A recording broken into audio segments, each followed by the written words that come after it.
한덕수 총리 지명에 관한 민주당 의견 궁금하고요. 또 지방선거를 둘러싼 지금 당내 상황들도 궁금합니다. 민주당의 원내 수석 부대표죠. 진성준 의원 연결이 되어 있습니다. 진 의원님 안녕하세요. 네, 안녕하십니까? 본격적인 현안 들어가기 전에 어제 참 보도가 많이 된 뉴스인데 그것부터 좀 논해 보겠습니다.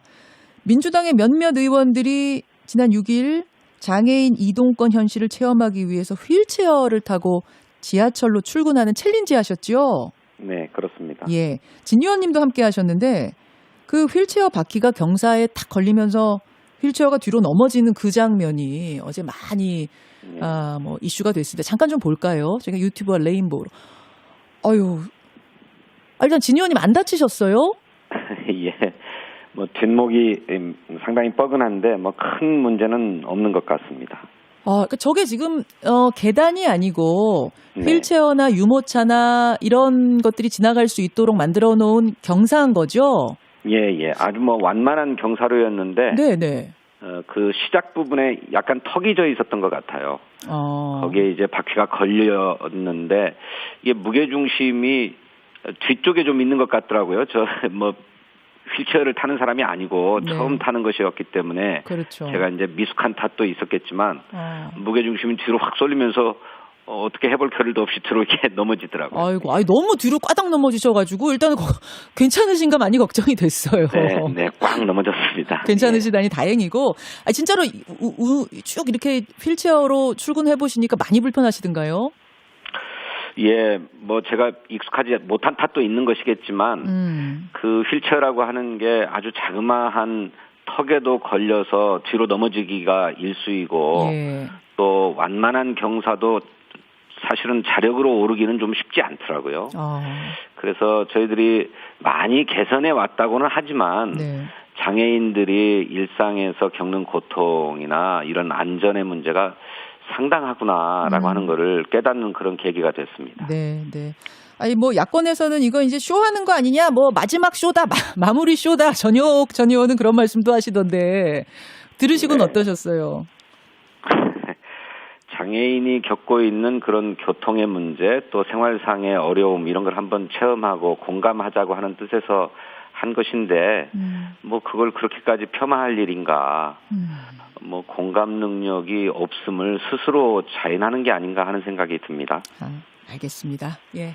진성준 의원, 진성준 원내 수석부 대표 지금 만나고 있습니다. 지방선거 얘기 좀 해보죠. 어제 경선 후보 등록 마감이 됐죠, 민주당. 네, 광역단체장 후보들의 경우는 마감을 했습니다. 그렇죠. 고민하던 두 사람, 송영길, 박주민 두 분 모두 서울시장 예비후보 등록을 했습니다. 네. 사실은 이제 송 전 대표 같은 경우는 출마를 놓고 당내에서도 상당히 비판 여론도 높았는데 진 의원께서는 어떤 입장이세요?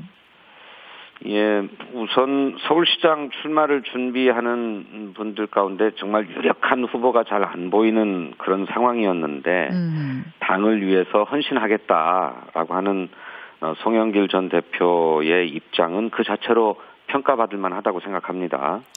그렇지만 그렇다면 송영길 전 대표가 정말 경쟁력이 있고 또 서울 시민들을 설득해서 지지를 받을 수 있는 후보냐 하는 일각의 의구심이 있는 게 사실이고 또 출마 명분도 조금 문제가 있는 게 아니냐 하는 그런 지적도 있는 것은 사실입니다. 하지만 송영길 대표께서 그렇게 출마 선언을 하고 의지를 표명함으로써 서울시장 선거에 대한 관심과 열기가 살아난 것은 사실이라고 봐요. 이 점은 평가돼야 된다고 생각하고 앞으로 당이 정말로 과학적인 조사나 또 경선 과정을 통해서 정말 경쟁력 있는 후보를 골라내는 것이 과제다 이렇게 생각합니다. 송탐대실이라는 얘기를 어제 출연하셨던 최재성 전 정무수석이 하셨어요. 그러니까 송영길 전 대표의 나름의 진정성을 가지고 출마하셨겠지만 그럼에도 불구하고 이 패배의 책임을 지지 않고 지도부가 다시 나서는 것에 대해 민주당 전체적으로는 타격이 있을 것이다. 이번 지방선거. 어떻게 생각하세요? 그런 측면이 없잖아 있습니다. 그런 점에서 뭐랄까 조금 성급한 게 아니었느냐라고 하는 지적이 있지요. 하지만 아까 말씀드렸던 것처럼 대통령 선거에 패배해서 당이 참 어려운 상황이고 지방선거의 전망이 불투명한 상황이어서 네. 누구도 잘 나서지 않으려는 그런 처지였거든요. 그런데 송영길 전 대표가 돌파구를 열어줬다라고 하는 점만큼은 평가되어야 한다고 생각합니다. 불쏘시개 역할을 했다. 그것만으로도 일단 평가할 만하다. 그런 말씀이세요? 네, 저는 그렇게 봅니다. 알겠습니다. 박주민 의원 같은 경우에는 사실은 임대차 3법 발의해놓고 직전에 임대료 올린 부분 때문에 좀 논란이 된 일이 있는데 박지원 비대위원장이 부동산 문제와 관련된 분들은 공천에서 배제시켜야 한다. 이런 의견을 낸 적이 있지 않습니까? 네. 어떻게 공천에 좀 영향이 있을 걸로 보세요? 글쎄 그 당시에 그 문제에 대해서는 박주민 의원이 전혀 모른 채 부동산 중개업소에서 이루어진 일이다라고 하는 해명을 했습니다. 그런데 결과적으로 그런 지적이 있자 오히려 임대료를 크게 깎아서 다시 계약했습니다. 예. 개인적으로 불찰이 있었다라고 하는 점을 사과하기도 했는데 그런 정도가 공천을 하는데 큰 장애가 될 것이다라고는 생각하지 않습니다. 그러면 그 박지원 비대위원장의 그 부동산에 책임이 있거나 부동산과 관련된 문제가 있는 분은 공천 배제라는 그 틀 자체에 대해서는 어떻게 보세요?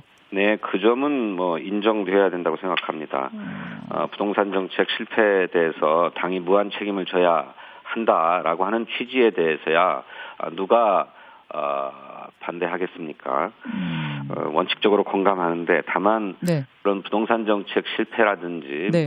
문제를 어떻게 볼 거냐, 어디까지를 그 책임으로 볼 거냐 하는 문제는 좀 보다 선명한 기준이 마련될 필요가 있다 그렇게 생각합니다. 기준의 문제. 아니 노영민 전 청와대 비서실장이나 강기정 전 청와대 정무수석 같은 경우는 그럼 그 기준에 보면 개인적으로는 어떻게 생각하세요?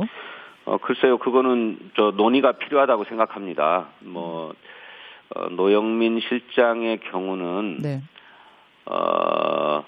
그 왜 강남 집을 판다고 해놓고 안 팔고 청주에 있는 집을 팔았느냐 이것 아닙니까? 그거죠. 예. 그런데 발표에 실수가 있었다고도 하지만 강남 집에서는 아들 내외가 이미 살고 있었던 곳이라 당장 처분하기 어려웠다는 거 아닙니까? 그런데 이제 결과적으로 두 집을 모두 다 팔아서 이제는 무주택자가 된 상황이라고 합니다. 예. 물론 청와대 비서실장으로서 정부의 부동산 정책에 대해서 총괄적인 책임이 있다고 할 것입니다. 그런 점들을 당에서 어떻게 판단할 것이냐 하는 문제는 정밀한 논의가 필요하다고 생각합니다. 근데 사실 그런 게 있는 것 같아요. 국민들도 하나하나 한 집 한 집 들여다보면 다 사정이 있거든요. 네. 아들네 집, 부모님 모시고 있는데 부모님 집 다 사정이 있지만 정부에서는 일괄적으로 1주택 이런 것들 정책 펴지 않았습니까? 그것에 비하면 너무 그러면은 이 정책 위반자들 청와대 국회의원들에게는 너무 너그러운 것 아니냐. 내로남불 얘기가 거기서 나왔던 것 같아요. 예, 그래서 이제 저희들이 국민 개개인이 겪고 있는 그런 사정들을 충분하게 감안하지 못한 채 너무 일률적으로 정책을 펴는 바람에 억울한 희생자들을 많이 양산해냈다라고 하는 지적을 받는 것 아닙니까? 예. 이제 그런 점에서 저희들이 세심하지 못했다라고 하는 점은 겸허하게 인정하고 앞으로 그런 부분들을 시정해 가야 된다고 생각합니다. 알겠습니다. 경기도로 가보겠습니다. 경기도. 서울은 후보자 기근이라면 경기도는 지금 넘치는 상황인데 어제 새로운 물결과 민주당이 합당 서약식을 했어요. 근데 이제 김동연 새로운 물결 대표는 어제 합당 서약식을 했으니까 어제 후보 등록은 못했거든요.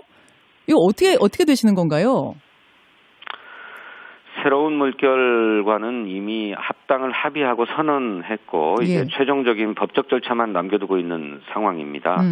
합당이 마무리되면 김동연 후보에게도 기회가 주어져야 된다 그렇게 생각합니다. 경쟁하고 있는 조정식 의원이나 안민석 의원 같은 경우에는 좀 반발을 하시는 것 같습니다. 이게 특혜 아니냐?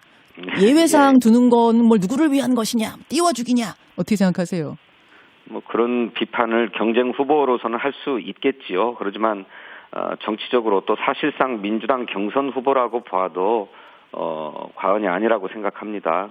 그런 점에서는 이해될 수 있는 게 아닌가 그렇게 생각합니다.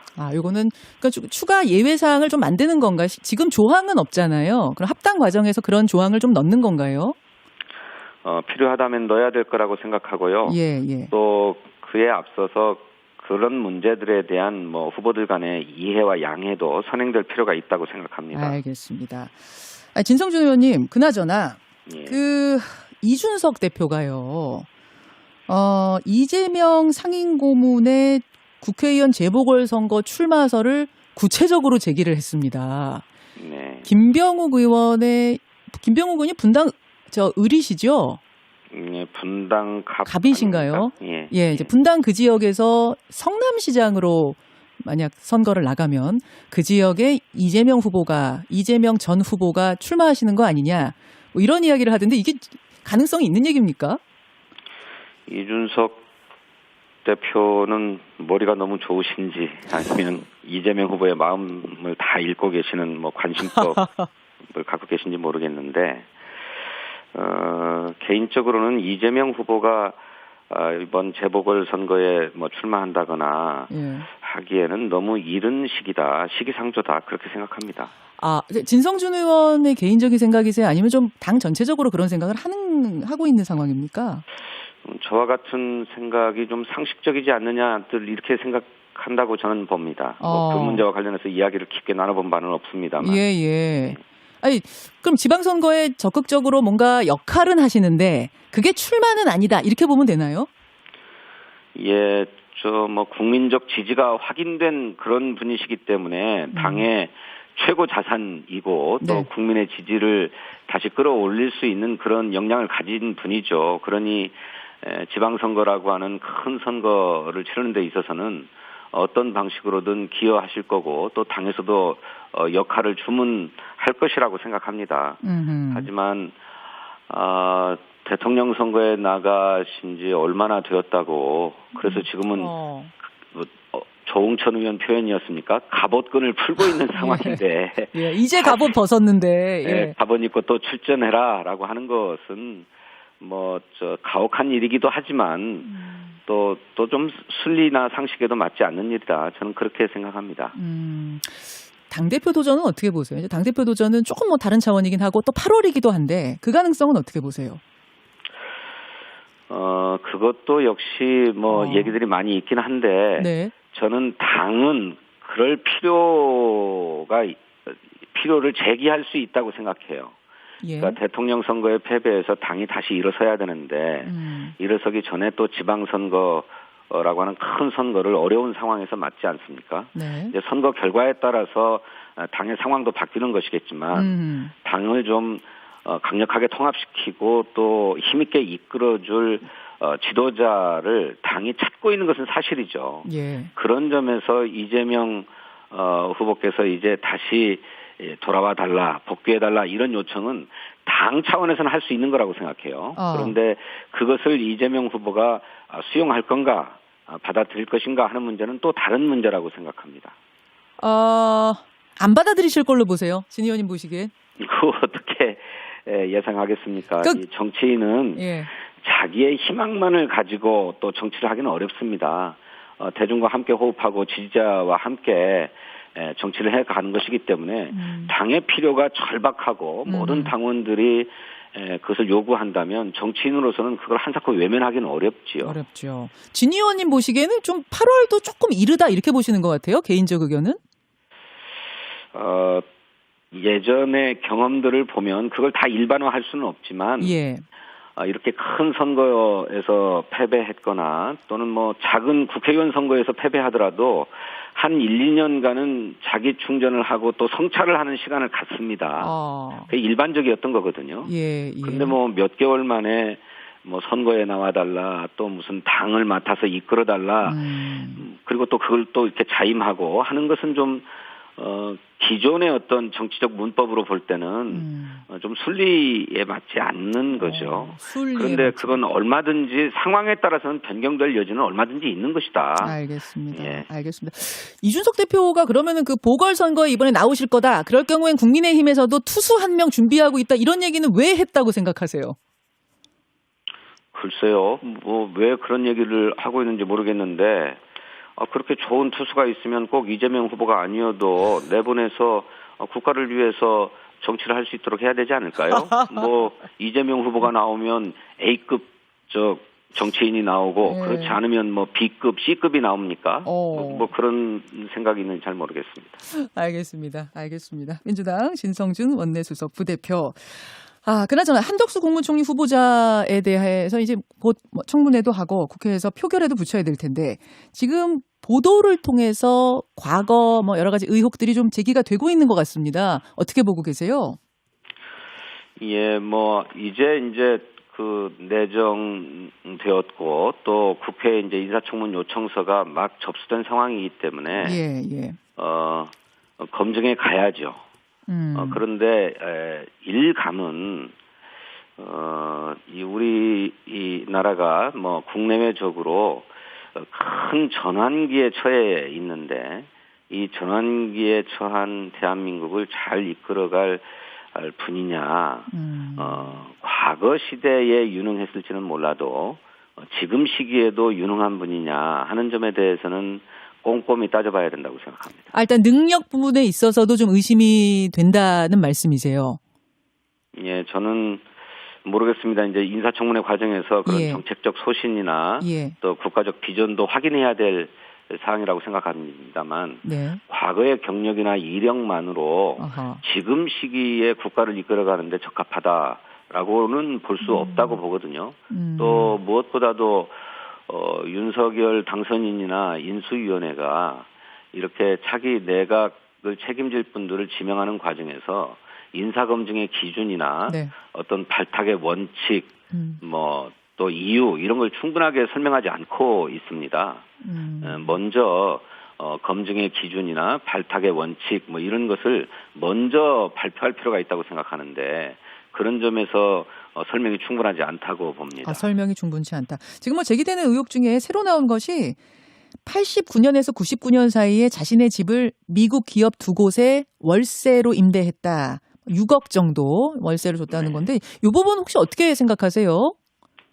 예, 그것도 꼼꼼히 따져봐야 된다고 생각합니다. 그 당시에 그렇게 외국 기업의 투자나 통상 분야 업무를 담당하고 있는 일선의 공무원이었던 것을 제가 압니다. 그런데 그런 과정에서 혹시 이해 충돌이나 특혜가 오고 간 게 아니냐라고 하는 의심을 얼마든지 할 수 있거든요. 알겠습니다. 그건 따져봐야 된다고 봅니다. 여기까지 오늘 말씀 듣도록 하죠. 진성준 의원님 고맙습니다. 네, 감사합니다.